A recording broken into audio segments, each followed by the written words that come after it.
we would say that there are clear verses in the Bible, like for example, we point to Isaiah 42:11, where there indicates a new prophet that's going to come. And in fact, Isaiah 42:11 in particular is extremely important because it even specifies the region.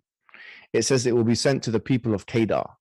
And the people of Kedar, as in Genesis, Kedar was the son of Ishmael, and basically from him is the lineage of Muhammad, or the Arabs, if you like. Okay, if we read from verse 10, sing to the Lord a new song, and his praise from the ends of the earth. You who go down to the sea and all that is in it, you coastlands and you inhabitants of them. Let the wilderness and its cities lift up their voice, the villages that Kedar inhabits. Let the inhabitants of Selah sing. Let them shout from the top of the mountains.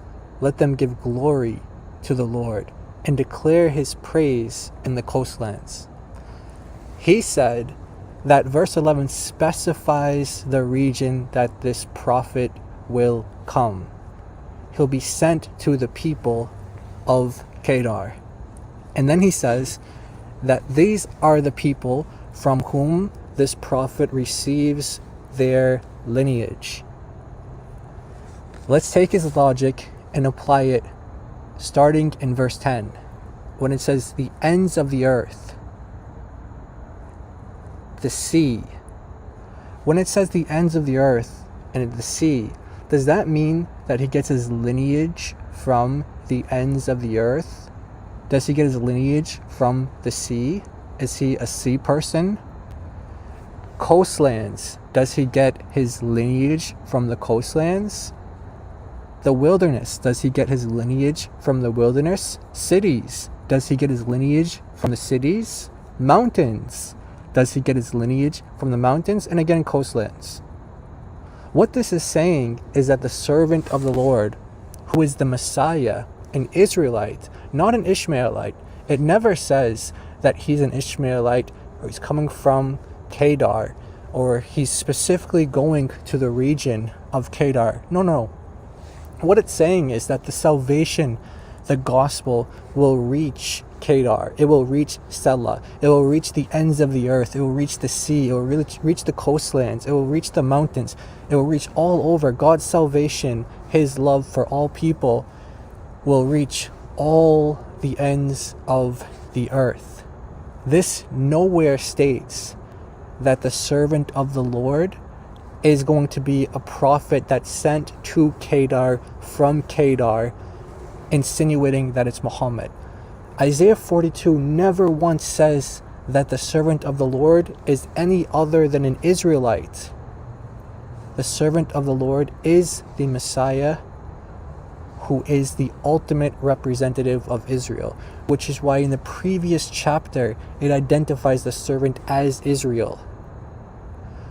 Throughout the book of Isaiah, you'll see over and over again the servant can be called Israel, it can be called Jacob, and then it can be called someone within Israel.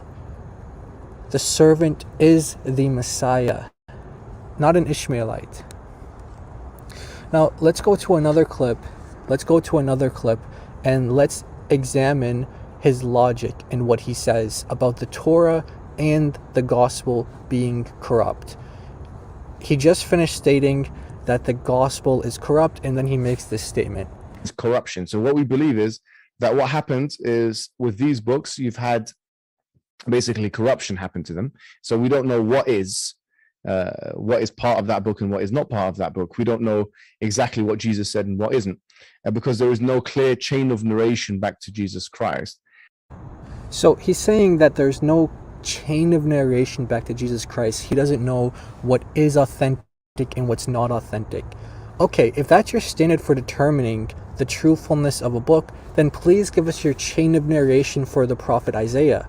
Where is your chain of narration from Isaiah till today, this chain of narration that tells you that Isaiah 42 is a prophecy of Muhammad? Where is this chain that you can point us to for Isaiah? Obviously, he can't do that. And he's telling us that these books are corrupt, but yet there's prophecy in them.